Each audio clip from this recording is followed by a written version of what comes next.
Welcome to Echoes in the Gallery. I am your host, Susan L. Sistrunk. As an arts educator and professional artist, it is my privilege to bring you my first original podcast set in a series of volumes. Each episode will air weekly on Spreaker, Spotify, iHeartRadio, and wherever you get your podcasts.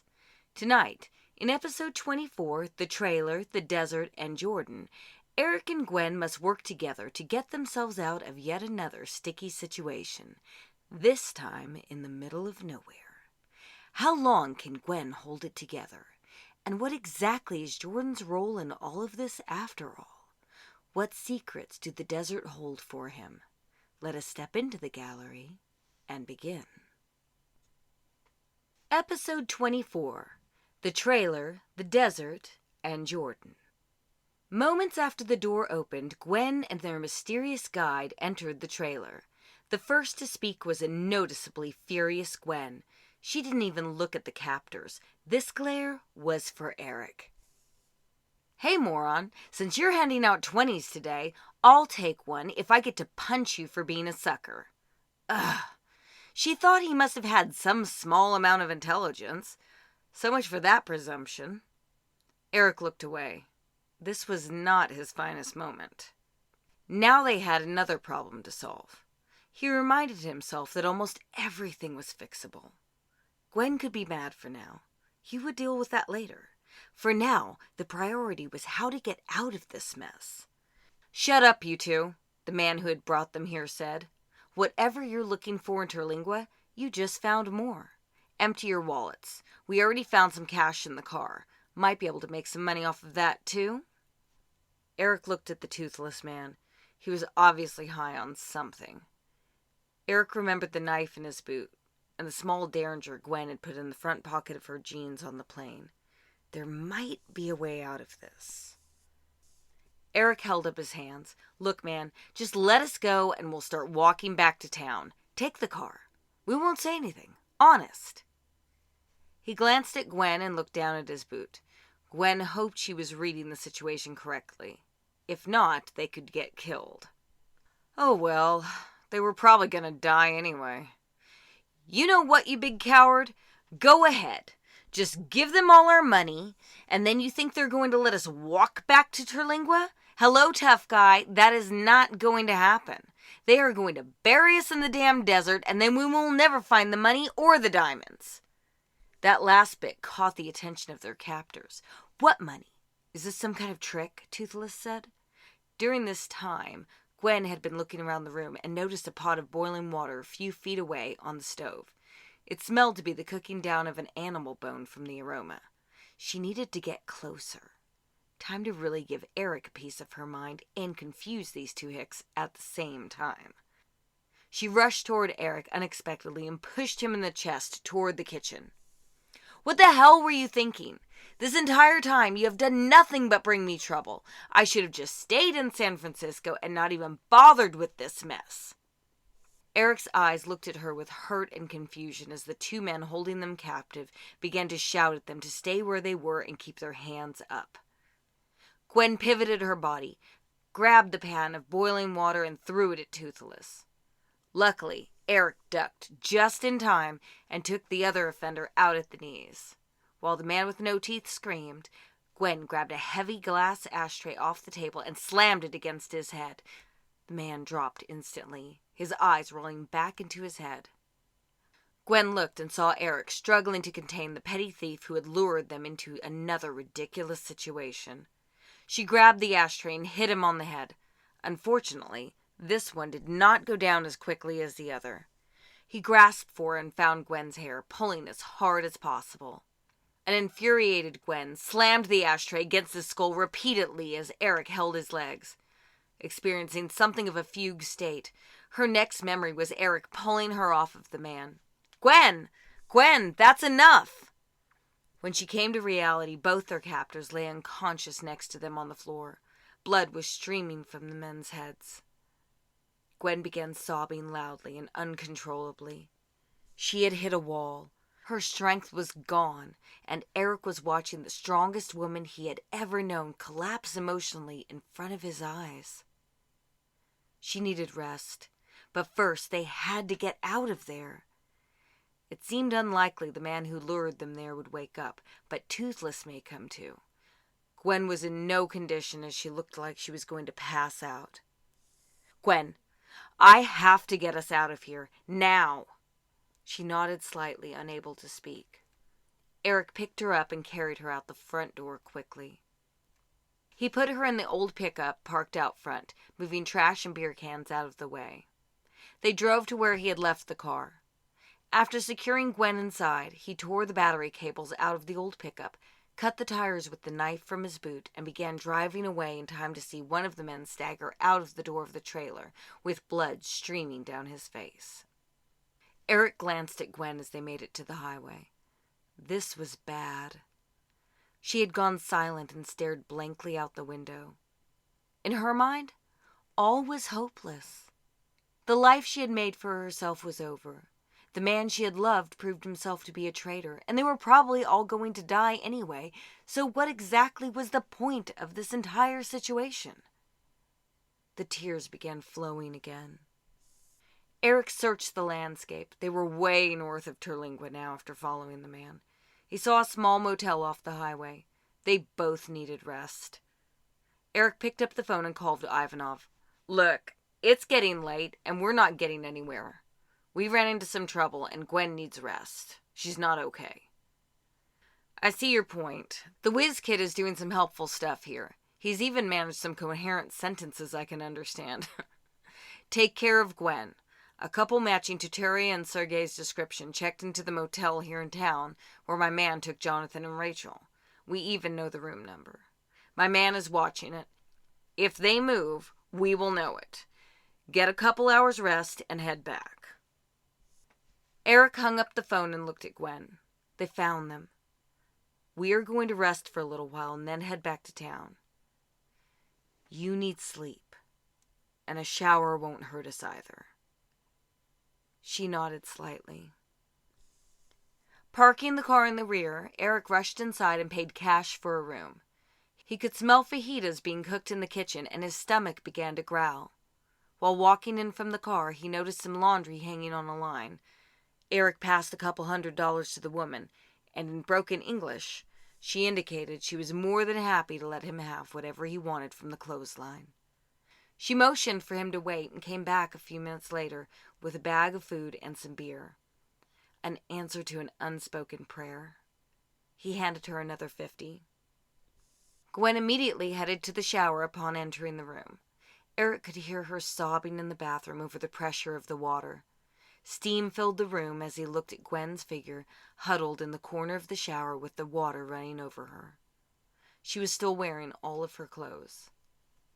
As the mist of the air filled his lungs, Eric realized the depth of his love for this woman, and that he would do whatever it took for her to make it out of this alive, even if it meant sacrificing himself in the process. He approached Gwen slowly and helped her stand. The tremors flowing through her body made it impossible for her to undress, he realized.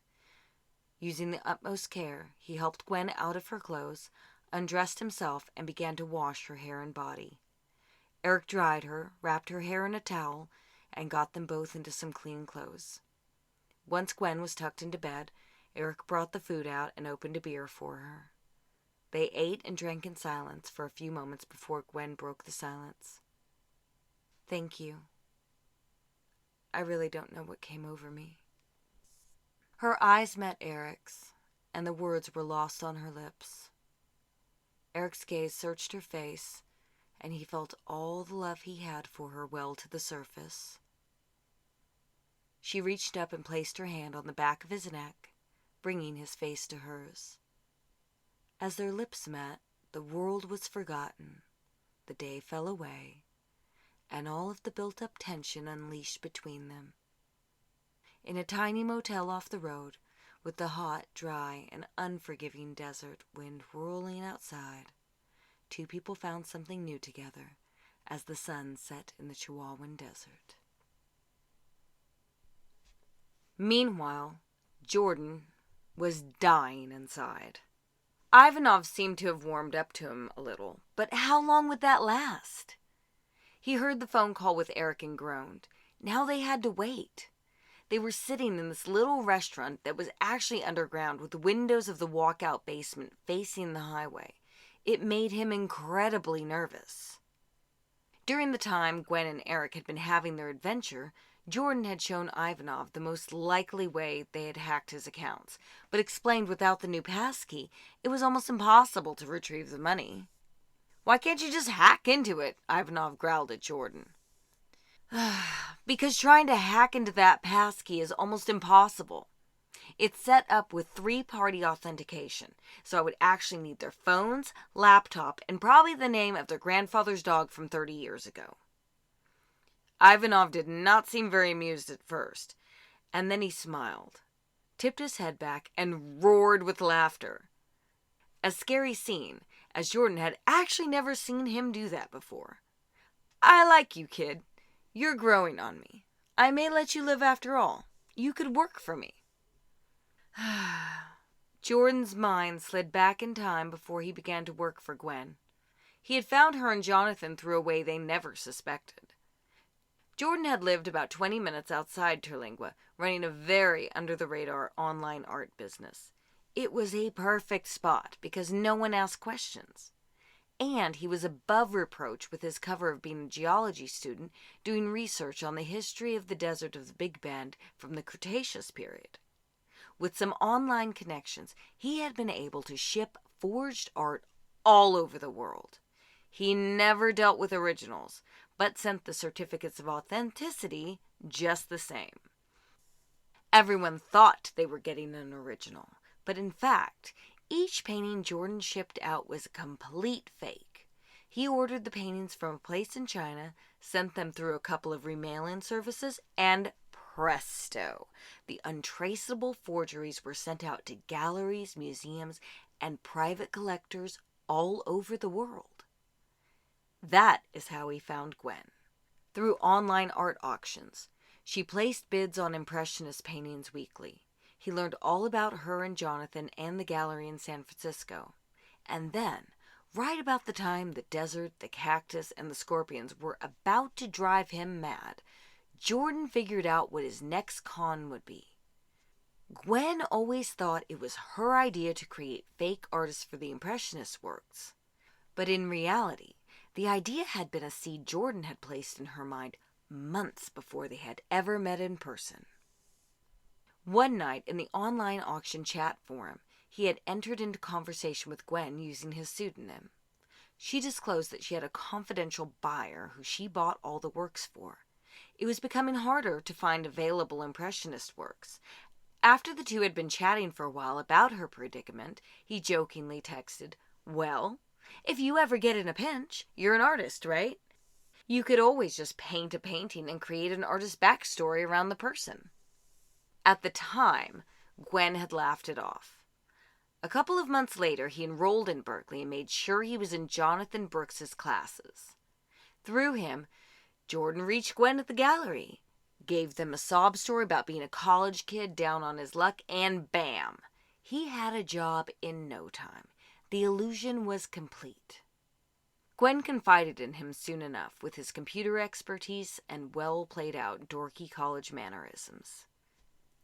One night at the gallery after an opening event, and too much wine, Gwen told him about Ivanov and an idea she had mulling around in her brain. She brought up the idea of faking the artist and doing the forging, but she had no idea how to pull off the backstory part of it. Jordan chimed in that he would be able to do that part, no problem with his computer background. Jonathan had completely refused the idea to begin with, but as they started talking and planning, he softened up, and the way out of their financial dilemma was opening up before his very eyes. Jordan was petrified he would wake up the next day and the two of them would have changed their minds. On the contrary, they were energized and ready to put a plan into action. They agreed to cut Jordan in on the profits. Jordan began creating online stories for various artists. Things started to speed up in a hurry, and after the first couple of successful handoffs to Ivanov, things were looking up. The debt was getting paid down, and Jordan saw a bright future for all three of them in the black market of the art world. Now, Jordan was seated next to a man who would literally rip his fingernails out for fun if Ivanov knew the truth about what he had done. "Well, kid, keep trying. We have about an hour until they come back. Gwen needed some rest." Hopefully that was all. Jordan had seen the way Eric had looked at Gwen, and he didn't like it. Things were hectic enough without the two of them hooking up. Jordan hated the pang of jealousy which accompanied the thought. Gwen really did deserve better than all of this. He knew realistically Gwen would never see him as anything more than a dorky sidekick, but still. At that moment, Jordan was ripped from his reverie as the hotel across the highway exploded and the windows of the restaurant were blown out, knocking him and Ivanov to the floor of La Kiva. When his ears stopped ringing, Jordan sat up and looked toward Ivanov. He was splayed out on the floor unconscious, covered in glass. Was he dead? Holy shit. That would be fabulous. This concludes episode 24 of Echoes in the Gallery. Join me, your host, Susan L. Sistrunk, next week for episode 25, The Explosion, where we will find out what caused the explosion at the Sandman Hotel. Is Ivanov alive? Did anyone make it out of the hotel in time? Until then, thank you for listening. Stay safe and love each other.